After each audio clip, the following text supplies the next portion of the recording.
Jim Duquette will be on MLB Network Radio today with John Paul Morosi. You know what? I think I would feel so much better if I just threw up. Well, that's harsh. I mean, we love being with JP. It's going to be on from 10 to 1 a.m., 10 a.m. to 1 p.m. on MLB Network Radio. Get ready for endless stories about the World Baseball Classic, Jimmy.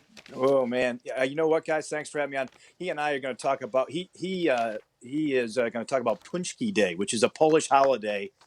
He and I went to in Florida last year in spring training. He introduced me to it. He gave me this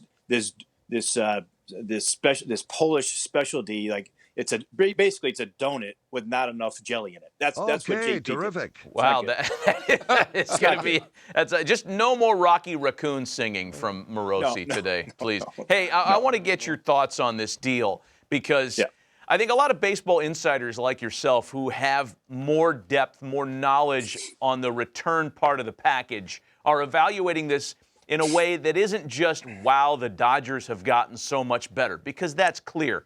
Give us your thoughts on the deal.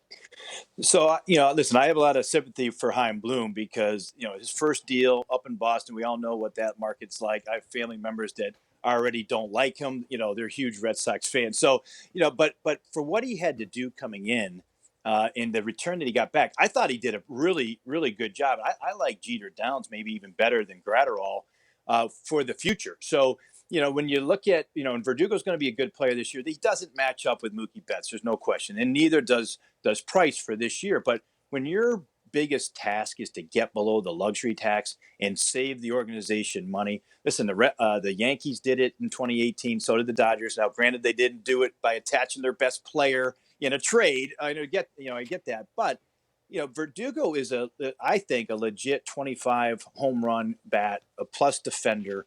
You look at what you can expect out of him this year in terms of, say if you like wins above replacement as a stat, it's at least over a 3.5 win player. And the Downs kid's going to be a really good player. I think he's going to end up being a second baseman with the way they're constructed. But I think you can look at this for the future and say that the future value is similar to what they're giving up for this year. So plus the savings, the money that they're going to save. I mean, they're saving over $45 million just in the deal, plus getting below the luxury tax, which we all know saves them millions of dollars. They don't lose a draft pick. Like that part of it, I know it's hard with the Red Sox to talk finances, but when you're poised to do that and have to do that because ownership is asking you to do it, I had to go through it myself.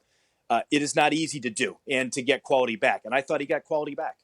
Hey, Jim, the one thing I find interesting, too, is, I mean, you can almost look at the Red Sox saved over $300 million when you look at Mookie. I mean, just alone in that sense, if you want to draw it out that way. But I have heard a lot of people say, and the Dodgers didn't give up any of their top prospects, but when you're paying back $70-some million, you're not supposed to give up your top prospects. Am I right? No, that's exactly right. I think that's a big part of this when you look at it. And I thought, listen, when you value Price, everyone has to come to that conclusion towards the end of any big deal that is signed that, you're not going to like the back end of the deal. And I think that's where you were with Bryce. But I thought they priced him, no pun intended, they priced him properly. If you look at even what Keuchel got this year, his AAV is about $17 million.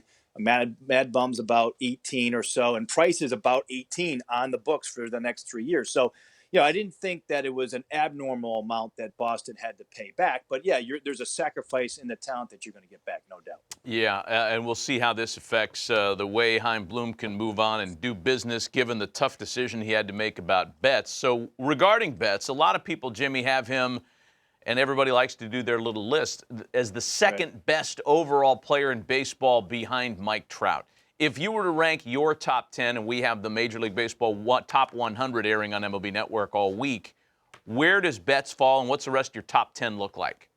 Yeah, so listen, I have Betts ranked high. There's no question. I think, we had to do our rankings for MLB Network and for the network radio. And, for me, when you look at Betts' season last year was really good, no question. I think if you move him to center field, he would move up in this list. But this is based off of what he did last year and then projecting into this year. And I think he's going to struggle a little bit out of the gate in L.A. Well, I could be wrong here, but I think he will struggle a little bit.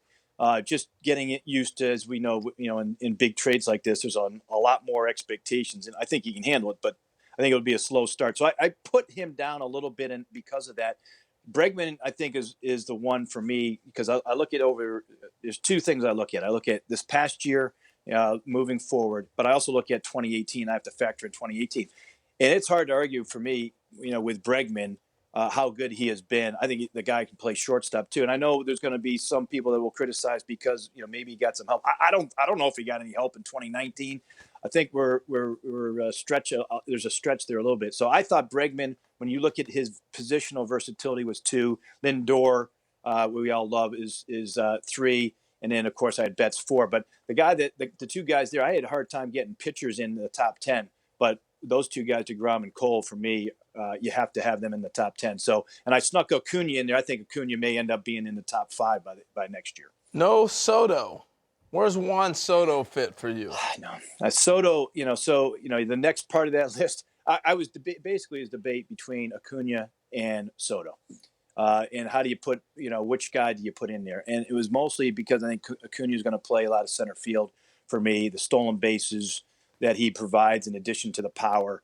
I don't know if Acuna is going to be able to handle, batting in the second or third spot. If Brian Snitker is going to keep him in a leadoff spot, I think that's the next challenge for him. But, for me, just look for, defensively and offensively, which you have to factor in these things. I thought Acuna was a little bit ahead of Soto, even though Soto's ahead with the bat, the more accomplished bat, let's say. I mean, Acuna is really good in that area, and I think he's a better defender. It shows the depth of Major League Baseball. There's no Judge, there's no Stanton, There's a lot of different guys. But I want to ask you about one player before we let you go, who for years has been the guy, and I thought he had a real solid year last year for his first year in Philly, and that's Bryce Harper.